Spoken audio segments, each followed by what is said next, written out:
2-1ลุกขึ้นลุกข่อยอุ้ยลุกลุกบอกว่ากู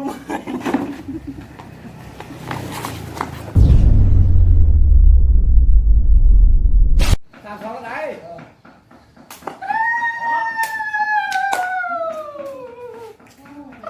4-2เก่งกับเกือบแตะละ คะแนน4-2แล้วนะปดเกือบรู้ปดเกือบรู้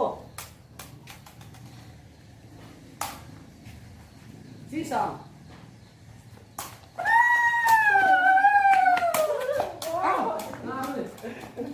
คะแนน5-2น้ำให้ได้เลยมาเด้อ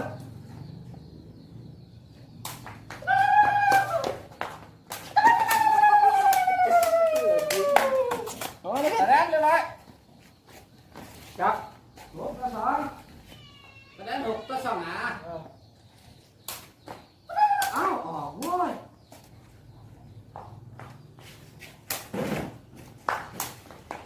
รอด 4-6เลย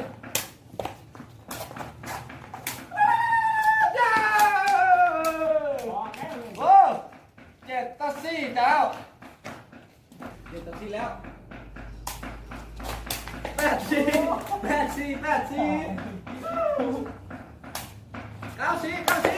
ว้าวเฮ้ยไปเลย9-4แล้วนะครับ10-4ครับผม10-4ครับผมไม่ออกครับไม่ออก10-4แล้วนะครับ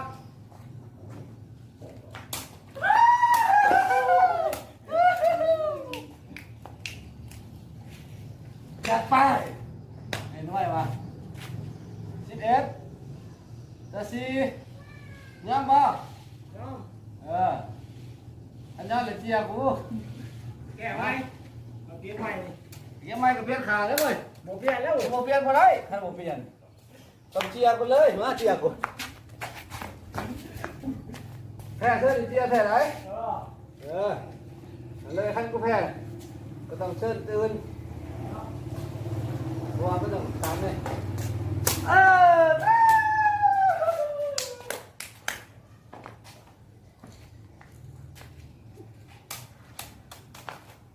คะแนน1-0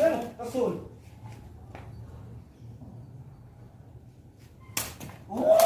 เธอผู้ขี่ยังเนี่ยคะแนน1-1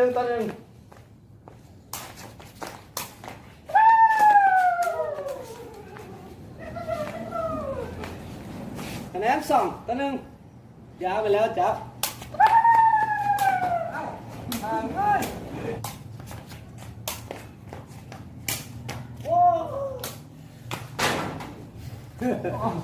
เจ็บเฮ้ยนะ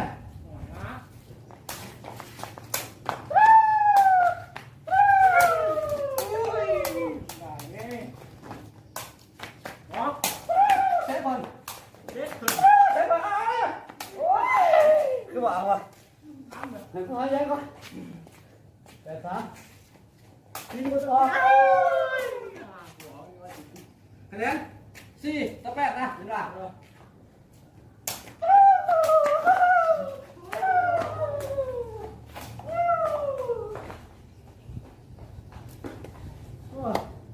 มื่อยป่ะคะแนน5-8เยอะแล้วเว้ย8-8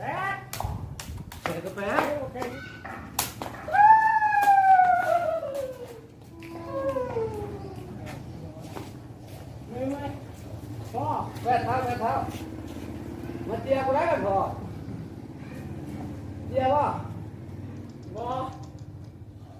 กูอะไรกูมาก่อน บ่ได้ได้มาเจียกูคิดทางคิดหน่อยสิที่จะหาอะไรพอแปดทับกันเถอะโอ้ที่น้ำกูจะสั่งเลยบ่อยากพอมึงเหมือนบอกไม่ทัน 11-9-8ไปออกมาข้อกูต้มกับพี่ พี่นี่ ว้าวมันจะออกฮัตแตกยังพ่อมันจะเด็ดก็เด็ด ตามให้ก็ได้ได้ดูคะแนนเก้าต่อแปดเอาอะไรได้เพราะมันเสิร์ฟเป็นนะ10 ต่อ 8นะสิให้มันเจียคอยตอนนี้ถ้าเบิ่งรถทันมาเบิ่งเลย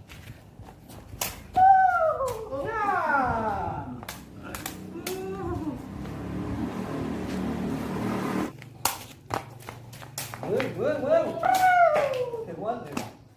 13 ต่อ 8นะงั้น9 ต่อ 13นะ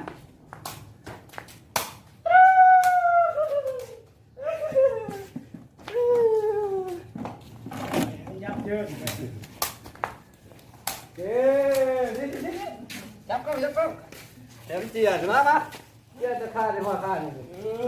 เอาทายพร้อมเลยแค่จะเจียไปได้โอ้ยมาเจียไปดิมาเจียเลยว้ายนี่หอบนี่ไปนี่มา ชนะไอ้เพชรพี่เจีย โอ้ยผมบ่ได้โอนกันเว้ยบ่ว่าได้คนเนี่ยน่ะมาเจียกูเจีมาถ่ายก็เจ้าชิโร่มาถ่ายก็พี่เต้นมาจริงเด้อมากี่เบิ่งที่โทรศัพท์ปั๊บลุกขึ้นลุกค่อยลุกบอกว่ากูโอ้ยผ่านผู้เบิ่งไหมแพ้แล้วบ่จี้อ่ะแล้วอ่ะจบสำหรับคลิปนี้จบสำนี้โอ้บ่ไหว